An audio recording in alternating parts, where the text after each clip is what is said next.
Welcome to Sleepy Historian, where old tales whisper by candlelight and memories gently drift into dreams. Tonight, let us journey back to a time long asleep in history. Close your eyes and let yourself drift backward, not by days or decades, but by tens of thousands of years, to a time before stone houses, before written words, before even the idea of history. A time when the world was both vast and intimate, when your world might stretch only as far as the next mountain or the bend in a river. Before kingdoms, before gods, before clocks. You are deep in the ancient past, a world of wind and stars, of fire and hunger, of long migrations under wide skies. Here, in the hush of the prehistoric night, the only sounds are the slow crackle of the campfire, the distant rustle of unseen movement in the brush, and the steady breath of your kin, sleeping close for warmth. We are stepping gently into the life of a prehistoric tribe, a life shaped by necessity, rhythm, and the relentless dance between survival and belonging. In this journey, you'll walk the paths of foragers, feel the hunger of failed hunts, and sit in the flickering glow of painted cave walls. You'll meet a woman buried in red ochre, whose death meant something sacred, even when life meant so little. You'll glimpse mysteries we still cannot explain, and you'll learn what power looked like before palaces, before crowns, when the chief's throne was bare ground, and his kingdom could vanish with the cold. Let the world fade. Let history unfold slowly, like smoke from a fire curling into the night sky. And imagine yourself there, in the dosh, in the dark, long, long ago. You wake before the sun, not because you choose to, but because the cold will not let you sleep. Your bedding, if it can be called that, is a thin layer of animal hide over packed earth. It holds some warmth, but not enough. The fire has burned low overnight, and someone has to stoke it again before the chill sinks into the bones of the tribe. Today it's your turn. You pull yourself up slowly. The cold clings to your fingers. Your feet are cracked and sore from walking barefoot through forest undergrowth and rocky stream beds. There are no shoes, only wraps of hide that wear thin quickly, soaked through with rain or dew. The fire needs fuel. You feel around in the near dark, gathering sticks, bark, anything that will catch quickly. One spark, then another. Soon, the flames dance again, casting orange light on the cave walls, on sleeping faces, on hanging meat, on the soot-darkened rock. You don't eat yet. First comes work. If you're a woman or an elder, you'll be foraging today. The forest has been thin lately. Summer is ending, and berries have grown scarce. You know where the roots grow deep beneath the soil, but they're hard to dig. Your hands still ache from yesterday. You carry a woven pouch. Inside is a stone blade, chipped and sharp. You crouch at the base of a tree and begin to scrape, pull, dig. The soil's dry here, resistant, but this is your task. You must bring back something, anything to add to the communal pot. Every bite counts. If you're a man of hunting age, you've already left. The hunters slip out silently before first light. They carry long wooden spears and flint knives, their faces painted to reduce glare, their eyes fixed on faint tracks in the dirt. The prey is fast, smarter than we once thought. And today, the wind is wrong. It carries your scent forward. Chances are, the hunt will fail. At the stream, someone checks the traps. A crude wooden snare lies empty. Another holds a half-rotted rabbit, unusable. The others, nothing. Your pouch stays light. By noon, hunger has crept in again. Not the kind of hunger that makes you complain. The kind that becomes part of your body, low, slow, constant. Children play nearby, mimicking the motions of the hunt. They laugh softly, but even they are thin. Their games are also practice each movement watched by older eyes, preparing them for the quiet hardships ahead. Back at the camp, the air is thick with smoke. The fire must stay burning, always.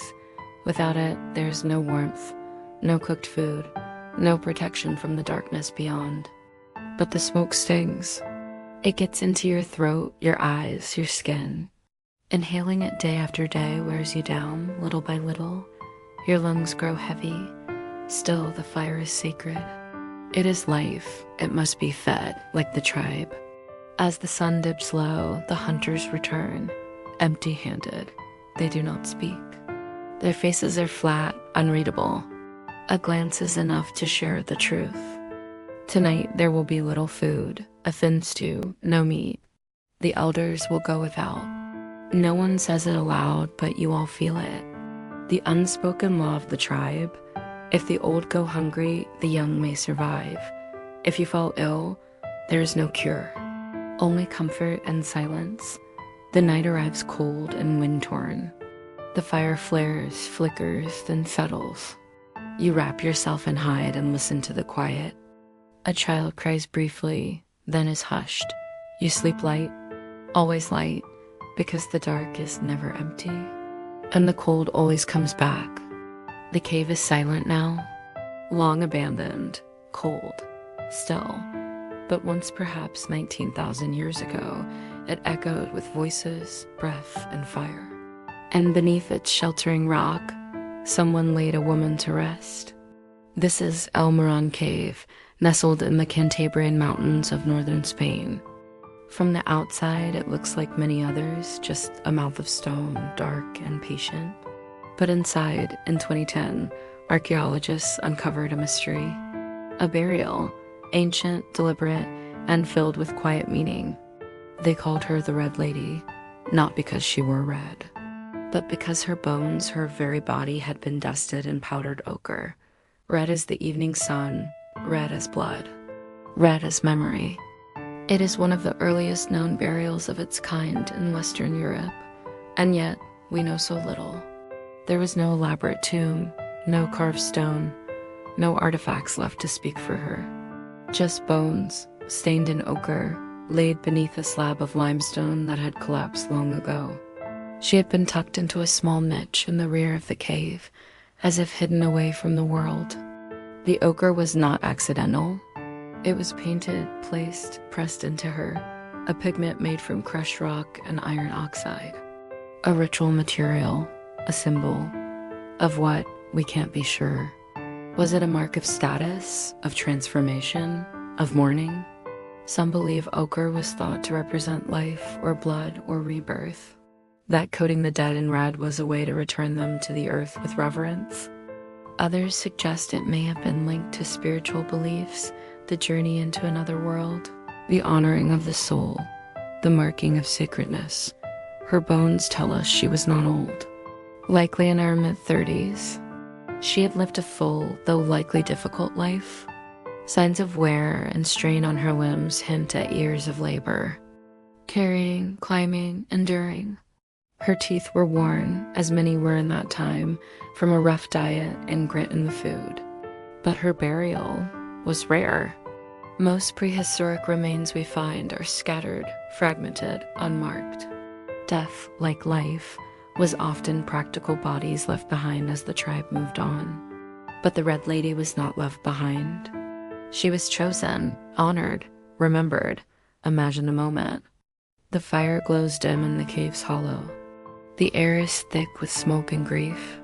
A few figures kneel beside her, dipping hands into a bowl of red powder. They touch her skin, her hair, her hands coating her in ritual. Perhaps a song is sung, low and ancient, more hum than melody.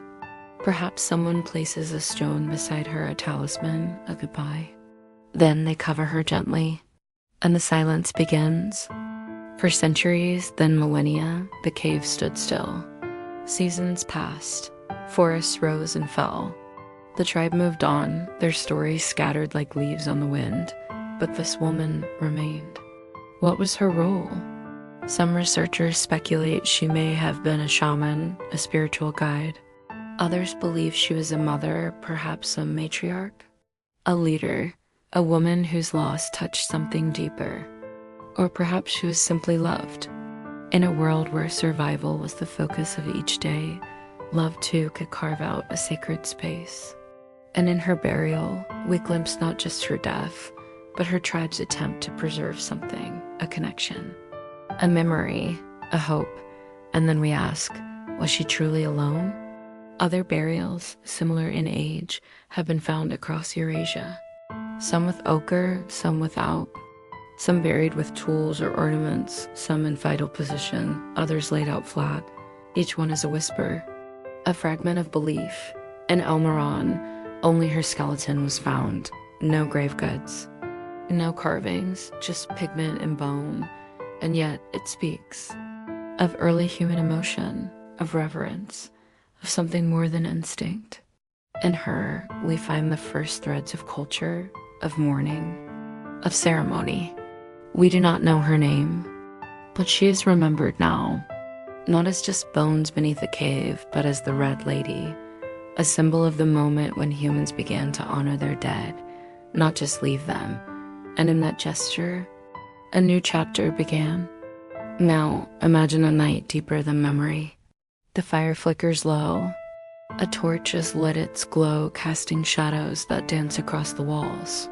And into the darkness of the cave, someone walks with intention, not to sleep, not to eat, but to paint. Long before written language, before temples or scripts, early humans left their mark on stone. And in those marks, those sweeping lines of ochre and black, of mineral yellow and manganese blue, they left questions that still echo. Why did they do it? Why, in the depths of the earth where no sun ever shone, did they paint? Cave paintings are among the most haunting and enigmatic gifts from the prehistoric world. From Lascaux in France to Altamira in Spain to Chauvet, and beyond. We find bison, horses, mammoths, ibex, deer. Sometimes alone, sometimes in herds. We find stenciled handprints, red, white, black pressed firmly onto rock. We find symbols, lines, spirals, dots, stars, and always silence. These paintings do not speak, but they mean. In Lascaux, deep beneath the hills, the walls come alive with galloping animals' life frozen in motion. Horns curve, legs stretch. The artists use the natural contours of the cave walls to give their subjects shape, breath, movement, as if the rock itself were alive. Some paintings are tens of thousands of years old, dated to 17,000 years ago or more. Others may reach even further back, 30,000, perhaps 40,000 years. The pigments were not random. Charcoal from fire, ochre from the earth, manganese from far-off hills. They crushed, mixed, and applied using brushes made of moss, sticks, or hair. Sometimes they blew pigment through hollow reeds or bones, spraying their designs onto the wall like early airbrush artists. And still we wonder, why? Were these paintings records of the hunt? Visual reminders of what animals roam nearby? Were they teaching tools, helping young hunters learn the shapes and behaviors of prey? Or were they spiritual sacred images meant to summon success, appease unseen spirits, or connect to something greater? Some scholars suggest the caves themselves were sacred places, not homes but sanctuaries, places of ceremony. Dark, echoing, lit only by torchlight. Entering such spaces required effort, danger, reverence. Imagine crawling through tight passages, ducking under jagged ceilings, the flicker of your flame dancing wildly. Then suddenly, a chamber opens, and there on every surface animals run. You are surrounded, not by real creatures, but their shadows, their echoes, their essence. Some believe these images reflect vision quests, moments of altered consciousness, not unlike dreams, not unlike sleep. The human mind reaching beyond survival into symbolism, into meaning. And what of the hands? Pressed to stone, stenciled in red or black, dozens, sometimes hundreds. Are they signatures? Are they part of a ritual? Are they a way of saying I was here? We were here, this matters? Some are clearly from adults, but others tiny. Children's hands, still preserved after 20,000 years. These walls became silent galleries, Not of pride, perhaps, but of presence. They speak to us without sound.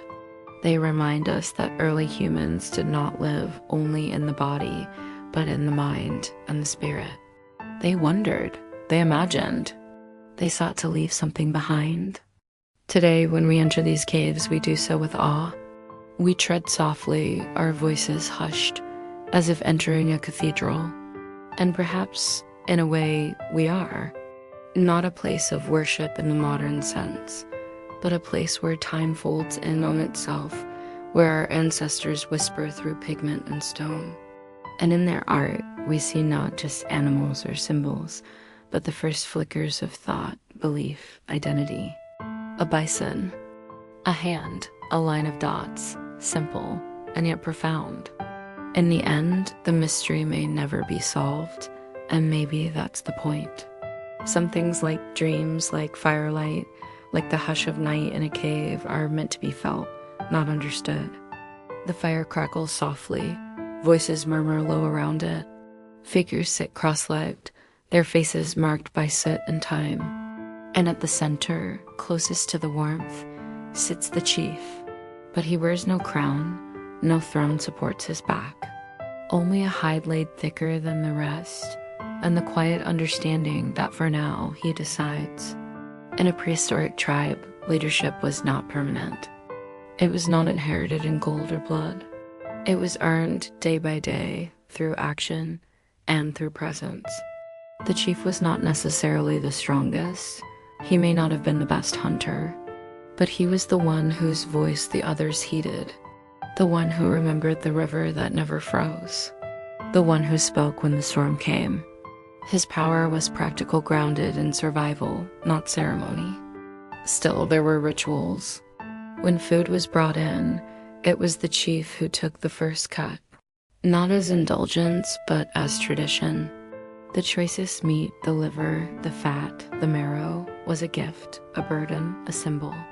He accepted it on behalf of the group, and in doing so absorbed both its strength and its weight. Because if the chief failed, if the hunts failed, if the people starved, he could be replaced. Or worse, abandoned. There was no throne to anchor him, no guards to protect him, only respect. And respect could vanish like mist. The chief was the one who knew when to move the camp. Too early and resources were wasted. Too late and the cold might trap them. He watched the animals, read the skies, traced the memory of migration routes carved into story. He remembered the last time the river flooded, the last time a woman fell ill from bad roots, the last time the stars danced in patterns that warned of drought. Around the fire, his role was quiet but central. He was often the storyteller, the one who carried old names and old lessons. He spoke of the ancestors, of spirits in the hills, of the great hunt that fed 50, of the cave where no one should sleep. And yet, his own story might end like any others on the cold earth, wrapped in hide without fanfare. Leadership in the prehistoric world was deeply human. It was made of watching, listening, deciding, of guiding a group not through command, but through trust.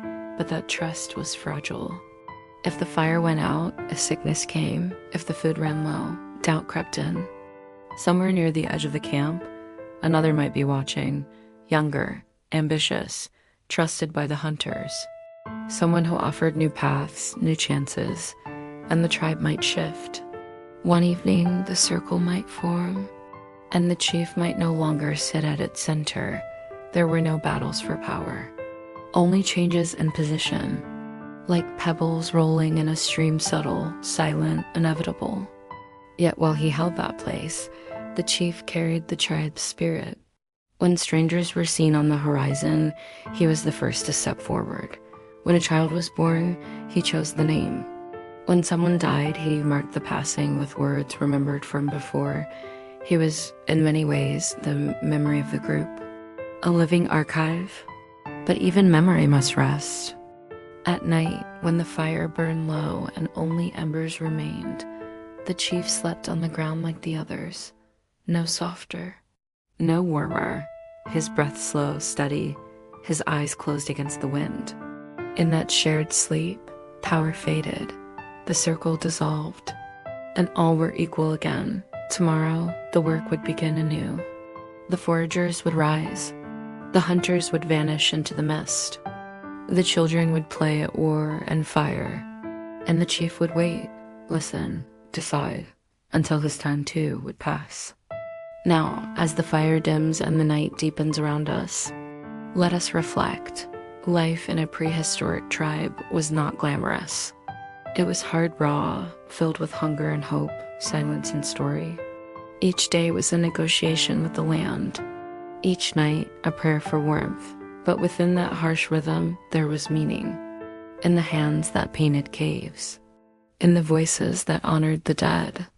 In the simple sharing of meat around a fire. They did not know we would remember them. But we do. Their footsteps, though ancient, echo still, in our hunger for belonging, in our need to mark, to mourn, to lead, to be seen. So as you drift now, slowly, gently, let your thoughts dissolve into the rhythm of their lives, the crackle of fire, the breath of wind, the steady sleep of the earth. You are safe. You are warm. The tribe is quiet now, and history, like night, wraps gently around you. Tonight's story comes to a close. If your eyes have gently shut, then I wish you a deep, peaceful sleep until we meet again in the next dream.